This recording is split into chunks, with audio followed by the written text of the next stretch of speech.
Okay, so I'll let you do the intro because you've got the show notes. There we are. Well, good afternoon, everyone, and welcome again to another episode of Castoshi's Crypto Podcast with Zubair. Give us a wave, Zubair. Yeah. Hi. Hi. And Mark. Hiya. Again, this is sponsored by Damex, which is a Gibraltar-based OTC crypto company, fully licensed and regulated in Gibraltar. And if you do want to do any trading or anything like that, just look on the website and get hold of them. They're great to talk to, great to work with, and just grow in. So don't be afraid to just log on and contact them. Especially for larger amounts, they're fantastic. Like $25,000 plus, they can do that stuff with ease. So that's what we want. Okay. And then we have Zubair from Yaz.com. I'll let Zubair introduce himself. Yeah, so I'm building a crypto project, which is a low-code tool, which is decentralized. That's Yaz.com. Okay. And I'm just trying to see. And this is yourself. And this is myself, Mark. We're company managers, Knightsbridge, again based in Gibraltar. And you can always contact us if you need any company set up in Gibraltar. And we love working with crypto companies too. So then we'll move on, and we're going to have a little look. Something that we're going to try and do regularly, week in, week out. And we'll first start up having a look at some of the local, some of the larger news.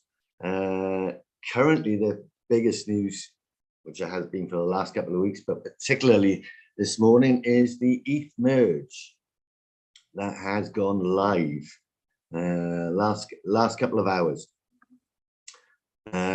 We've been checking the prices of ETH, and not a lot has changed really. This is where Ethereum has gone from proof of work with mining everywhere to proof of stake. So as we say, if we have a look at the Ethereum prices, not a lot of movement there. It's still number 2, and it's hopefully going to be number 2 for a very, very long time. It's gone down in the last 1 week. Are you saying Ethereum's gone down in price? A successful merge.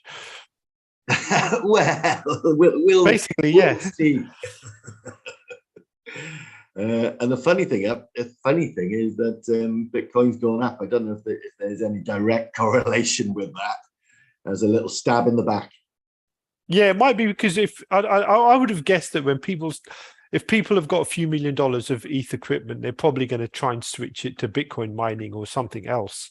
But we'll see over the next couple of weeks what actually happens. Yeah, I think it'll be crucial today. Obviously, the American market or the American folks haven't woken up yet, so that'll be might have a huge effect on it. So we'll see. Yeah, good point. But we'll have a little look at some of the other prices here. This morning we've said Bitcoin's gone up, Tether's pretty steady. Tether's always steady. It's a stable coin, but it's the market. The market cap might not be though.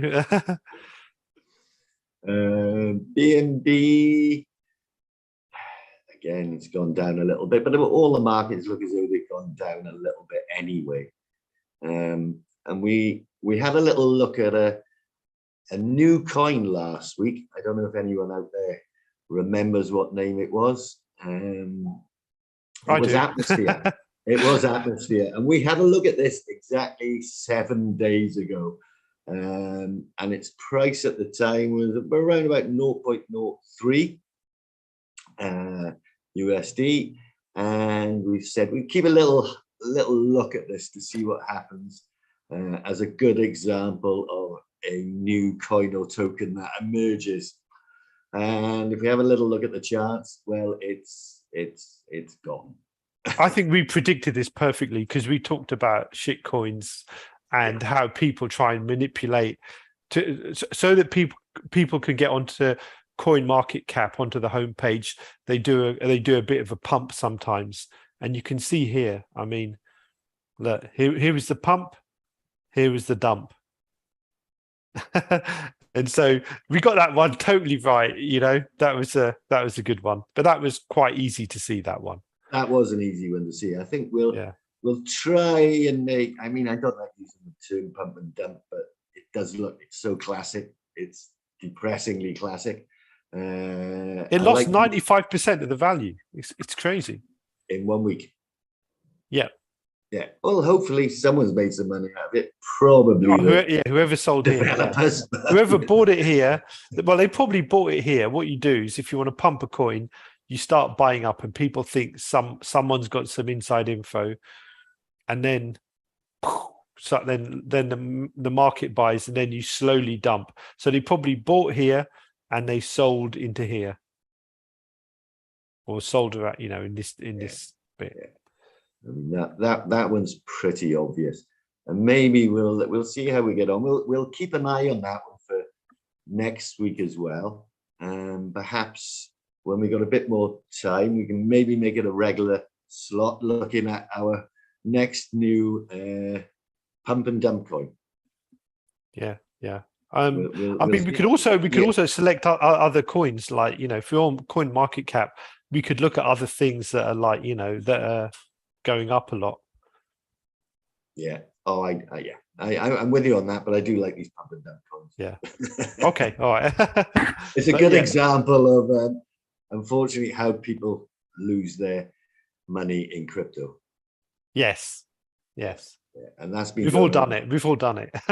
We've all been there to certain extents. So yeah, always. I think we talked about it last week. Keep an eye on all the factors that we mentioned, and don't get sucked in. Yeah. Yeah.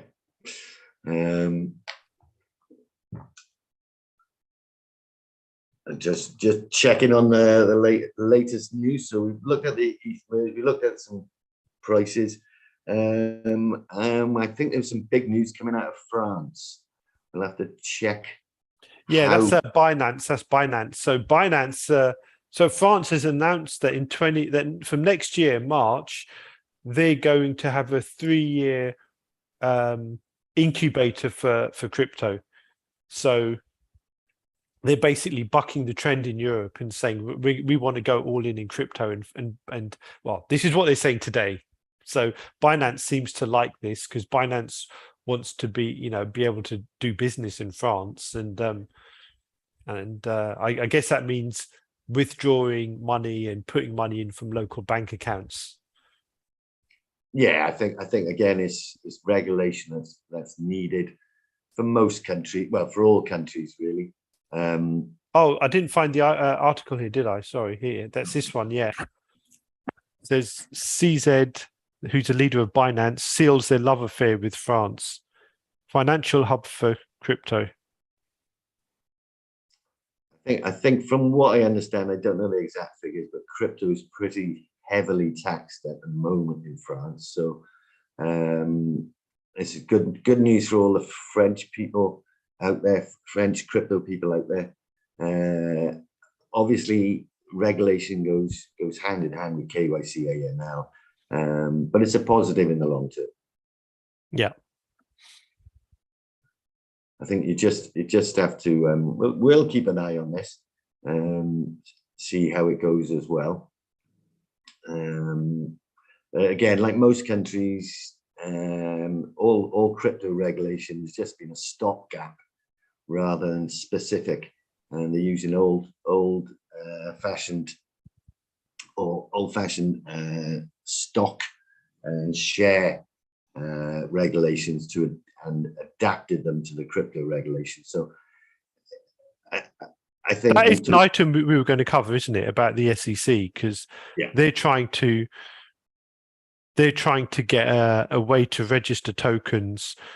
They're saying a flexible way, and yeah, Gary Gensler, he has said within the last couple of weeks that the existing rules can just be applied to crypto, And I guess it's a good cop out to say we don't need crypto regulation. Yeah, again, that's up to them, but it's an easy way out. I know the UK has done it. They just literally adapted shares and profits and capital gains tax and those sort of things. But it's a bit of a no-brainer, really.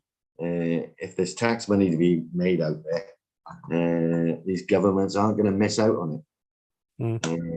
So specific crypto targeted regulation will be coming in at some stage. I'm surprised it hasn't come in the vast majority of the countries around the world, but there's this definite lag. So I would say 3 years, at least 50% of the countries in the world will have specific regulations. I don't know what your thoughts are on that. Yeah, I agree with that. I mean, I agree with that. I mean, what interests me is what happens, but because I see that countries are going to put really stupid regulation for crypto that just doesn't make sense related to the technology. And I think the first set of regulation in the next few years is just going to force all of the good crypto companies out of the country. That's what I think. Yeah, it could be. I mean, that's why they've got to work with these heads of companies, CEOs, and crypto specialists, people who've been in the space for 5 to 10 years, who know how crypto develops, that has the knowledge. They've got to work hand in hand. Yeah, but I mean, honestly, it's going to be a mess the first time, and I think what will happen is in the next few years is as countries start to lose business to like they will lose good crypto companies. Those companies will move to places like Dubai or other places, and then suddenly everyone will become crypto friendly. Like, you know, like once you get a $1 trillion crypto company in say Dubai or somewhere, suddenly everyone else will be like, well, hang on, you know, then they'll look back at now and what's going to happen over the next 2-3 years and say, oh, whoever made those laws did the wrong thing. And everyone will be saying, oh, we always wanted crypto, but it was messed up by the lawmakers. It's the usual thing. Well, yeah, I mean, that's why Gibraltar's good. They are producing the regulation. They're working with crypto knowledgeable people, and rather being a sort of step behind. I won't say they're a step ahead, but the lag is a small amount of time. Yeah, I mean, don't forget, it's like that saying. It's like when you're in the forest and the bear's chasing you and your friend. You don't have to run faster than the bear. You have to run faster than your friend. Yeah. And I think that's the case with crypto regulation now. You don't have to have the best crypto regulation. You just have to be better than the other people, whose crypto regulation is actually hostile. Yes. So to be way ahead in the crypto game at the moment, it doesn't take much, but you just have to not be hostile to it. Which is what people seem to be going out of their way to do. Yes, I mean, crypto's been 13, 14 years, and it's obviously here to stay. So you might as well get used to it, become friends with it rather than be anti it all the time. Yeah, but we're still in early days. I think over the next 2-3 years, I think it's still 5 years away when countries take it seriously. Still 5 years away at least. Yeah, 5. Well, I'll go for 3, but I probably said that about 2 years ago. So we'll see. Yeah. I mean, don't forget, you need some countries to have some massive success stories in crypto. Like if Bitcoin goes to 250K a coin, and this is not financial advice, by the way. And if it goes to 250K or 500K in the next 2 years, and El Salvador and Michael Saylor start to look like geniuses, then suddenly everyone else jumps in as well. 100%. And well, you could see what happened at the beginning of the year. I say where the ATH with Bitcoin, everyone's into it. You get cousins phoning you. You get people talking to you in the street because you've shown them into what should I invest in? What should I invest in? Now, when it's all down low, nobody talks about it. Yeah, exactly. Yeah. Okay, so what's the next item? Are we going to talk about this Do Kwon thing or? Yes, I like this because I like the picture. but this is related to the Terra Luna UST collapse, basically, and it looks like it looked like Do Kwon, like nothing was going to happen to him, and now suddenly now South Korea wants to get hold of him, and they've voided his passport so he can't travel, and now they want to ask him serious questions. So. Yeah, this will go on for a while, no doubt. It might be worth. I know I'll just come off this a second. Can we have a look at the Terra Classic? Sure. Was that the hard fork from it, or?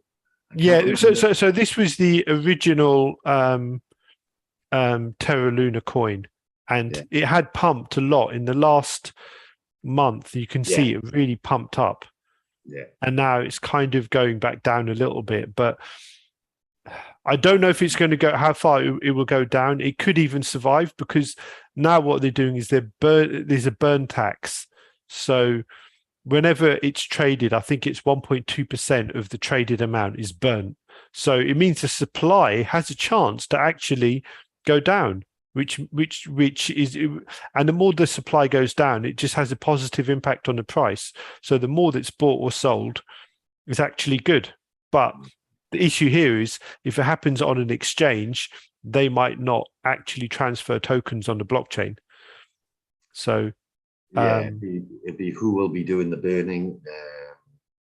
Yeah, it's a shame here because a lot of crypto, with the way the exchanges work, it means that a lot of crypto ends up working like the banking sector, where the banking sector might only have, I don't know what, say 20% of capital reserves, so that, so they don't have all the money in the bank, and crypto's turning into that, where they've lent out all of the crypto, or they're just saying they have it, but they don't actually have that much of what people have bought.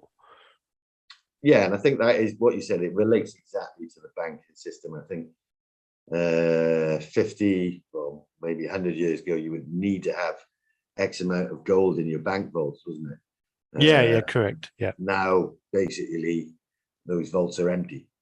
So it's not guaranteed against anything anymore. So yeah, I mean, crypto's doing following that pattern. Yeah. So back to Do Kwon. We touched on this a few weeks ago. Do we actually know if he did this on purpose, or was he just duped into it all? It's hard to know. I mean, I know there was some talk of the offices a few days before the crash, that the offices were vacated and stuff. So there's a few red flags where, there's a few clues, and I think people are trying to piece it together about whether Do Kwon was, I mean, this is entrepreneurs. It's like there's a fine line. Are they being over optimistic, or are they actually actively cheating people? And that's not known yet. I mean, it's possible he could have seen that the thing was going to collapse. But if that was the case, he would have had to have cashed out a lot of money. And I think a lot of that information is just private. And this is one of the problems of black box companies, where you don't actually know exactly what's going on. And this is kind of the opposite of what blockchain should be, which is transparency. Yes, I totally agree. I mean, this is the problem. And something like this just gives bad press when it shouldn't happen.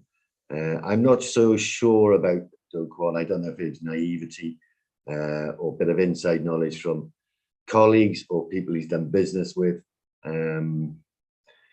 We will find out, no doubt.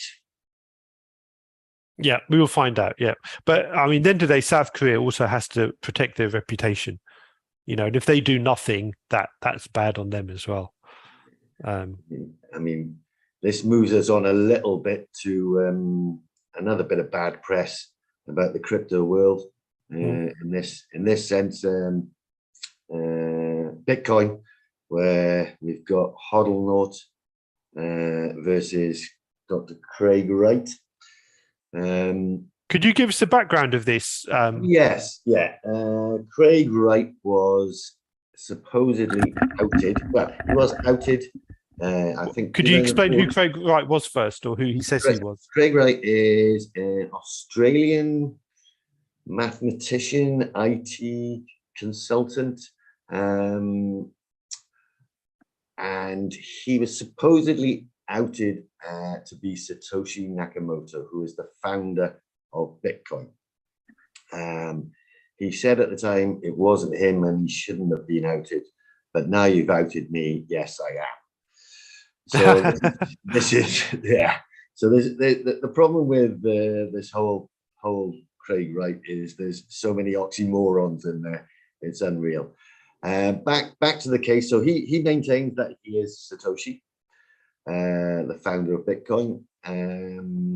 Various people over the years have said that he isn't, and then various people over the years have slandered him, defamation, saying that he isn't Satoshi. He is a fake Toshi is the term. There's been a few of those over the years who've been purported to be Satoshi, and this actual case, Holdnaut was a Twitter handle who said that Craig Wright isn't Satoshi, and said it in certain ways that it's now gone to court, saying that it's defamed his character, etc., etc. Oh, okay. Could I just ask? There's two news items here. Sorry, I was confused. No. One is the case with Craig Wright, and the other one is that Holdnaut themselves are in financial difficulties. Holdnaut themselves are in financial difficulties. They, or it's a he, it's this chap called Granath. It's going to cost for this. I think that it's going to cost about 9 million for this trial. Obviously, I think Holdnaut or Magnus Granath is a teacher, so he hasn't got that sort of money. So there's been plenty of Bitcoiners out there who have donated plenty of Bitcoin and other crypto towards this case for him. Could I ask you though, then quickly, is this the same Holdnaut who a lot of people have invested money in? Is he a teacher, or has he got a firm as well? No, he hasn't got a firm. No. So what is? Because here they're saying Algorand has 35 million exposure to crypto lender Holdnaut. Is this someone with the same name then? Could be. Holdnaut, as I say, is a Twitter handle. So if someone's picked up on that and used it as a company name, they may well have done. Okay, fair enough. Okay, so yeah, that's why I was a bit confused. Sorry. Okay, yeah. So we probably, I mean, Twitter's a good one for this. If anyone wants to follow what's going on, there's a couple of people in Norway following the case and twittering about it every 5 minutes or so. I don't know if you can get Twitter up on there. No, I don't. No. There's one good Twitter handle there. I think it's called Norbert, Norbert, and he's tweeting every 5 minutes saying exactly what's going on. So this case, okay, yeah, this case started on Monday. I think it's due to go all the way into next week to Wednesday. And as I say, I haven't said perhaps this case is more about defamation of character, and suing that person. So also basically, okay. So I got confused. Maybe we shouldn't say Holdnaut. We should just say Magnus Granath. And so basically, this teacher who's just some broke teacher who says that Craig Wright is not Satoshi, and now Craig Wright is suing this teacher who hasn't got any money. Yeah, Wow. Holdnaut said what was he? Because I was thinking Holdnaut was some sort of billionaire. I didn't realize. No. So all of his tweets are coming up and saying what he said. I won't repeat them here. But if you want to follow, the good guy to follow is Bit Norbert. I think it is Bit Norbert, and you can follow him on Twitter. And it's great to see it, and it's just coming out with the facts of the case as they're happening. And again, this is not about who is Satoshi. It's more about the defamation of character to CSW, who believes he is Satoshi. So, but we've talked about that in the past. I think the majority of Bitcoiners believe that he isn't Satoshi because he should be able to sign his keys from the original when he first started. Yeah, that's what they're saying here. Yeah, he and Craig Wright saying no, that's the easy way out. But I also heard a really good quote from the late singer George Michael, where he said, "If you tell a lie often enough, people just end up believing it."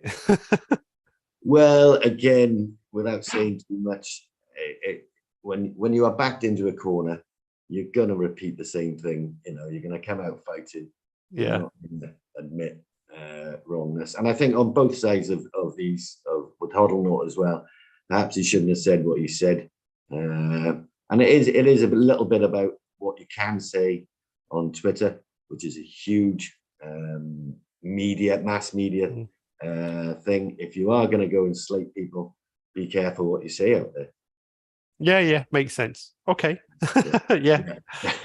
I'm going to start following this as well now.